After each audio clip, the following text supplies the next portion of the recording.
In this module, we're going to learn how to multiply some rational expressions, but in order to kind of refresh our memory, we have a problem here in which we're multiplying two fractions. So let's do this first, and in a minute we'll get to rational expressions.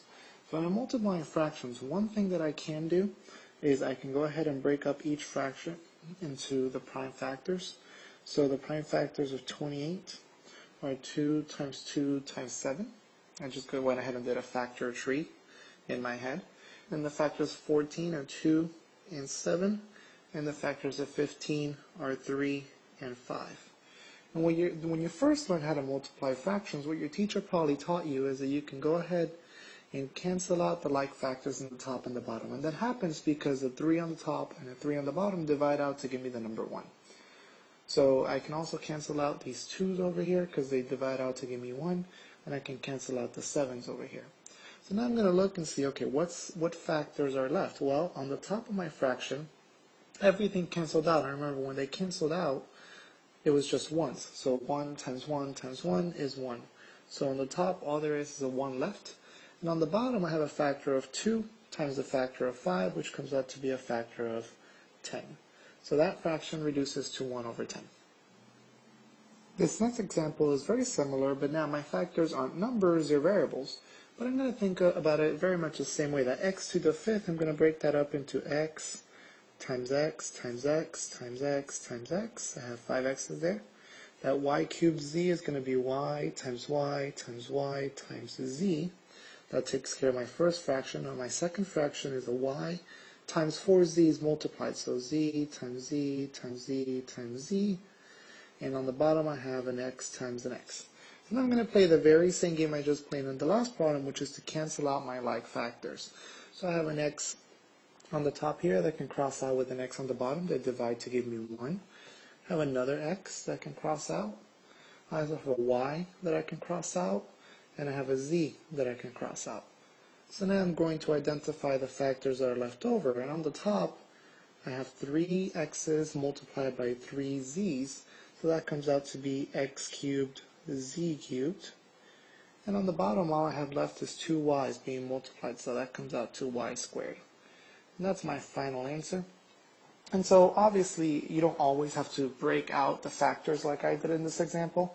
A lot of this you can do on your head by using the rules of exponents, but this way of breaking it out really shows you exactly what's going on.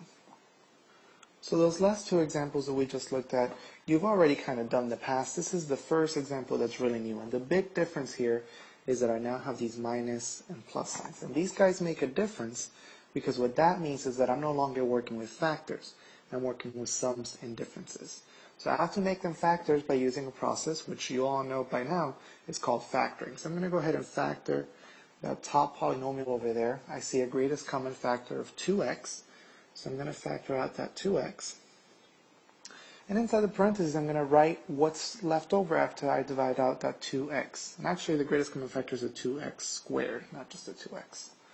So when I divide out the 2x squared, I am left with an x squared minus 3. And remember, you can double check that you factored this correctly by distributing the 2x squared all the way through. The bottom polynomial, that's 7x plus 14, that has a GCF of 7, a greatest common factor of 7. So I'm going to factor that 7 out.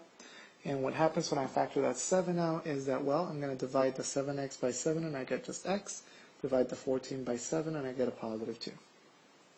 Okay, the second fraction is already factors. There are no plus or minuses in there, so I don't need to factor that anymore. All I did was write the times between the 2 and the x there. Alright, now once again we're going to look for like factors. And remember, we're looking for factors, things that are being multiplied, not things that are being added or subtracted together. So I see this 2 at the top and this 2 in the bottom, they're common factor.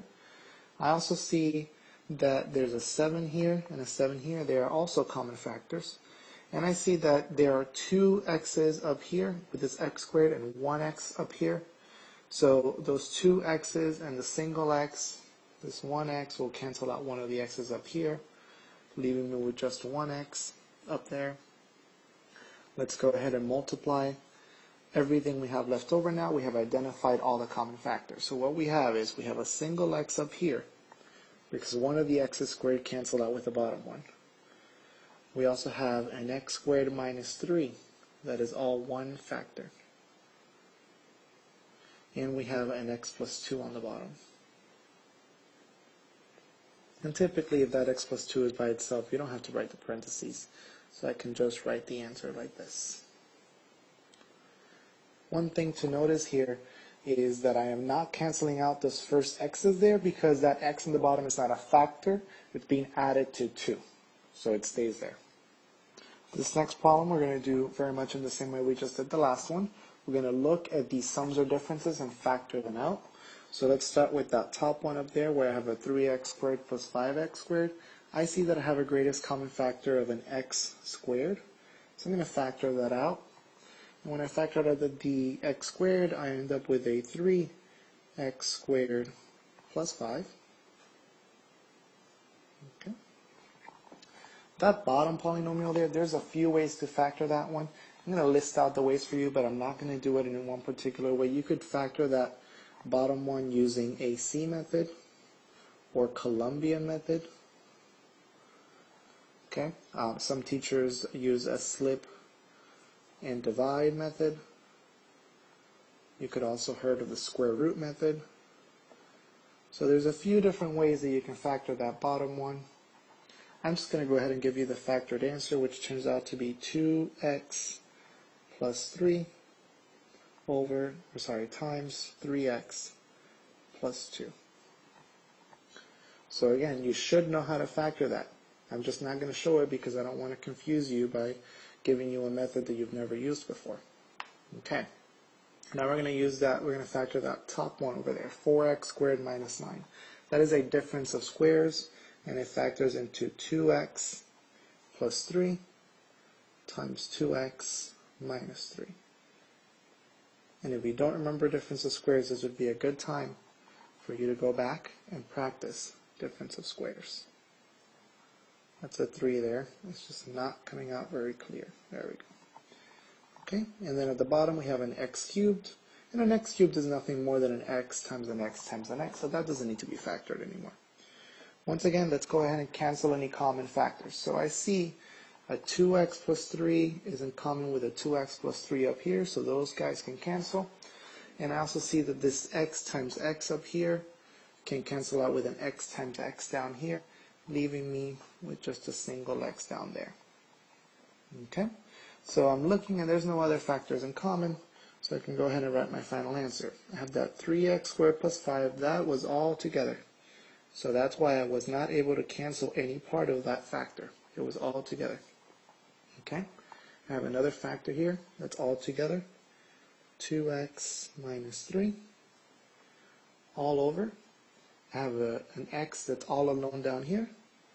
Remember, I used to have 3 x's, 2 of them canceled with that top one. Okay, and I have this 3x plus 2. And again, there's nothing else in common here because all these guys are factors that are stuck together. They are added and subtracted, not multiplied.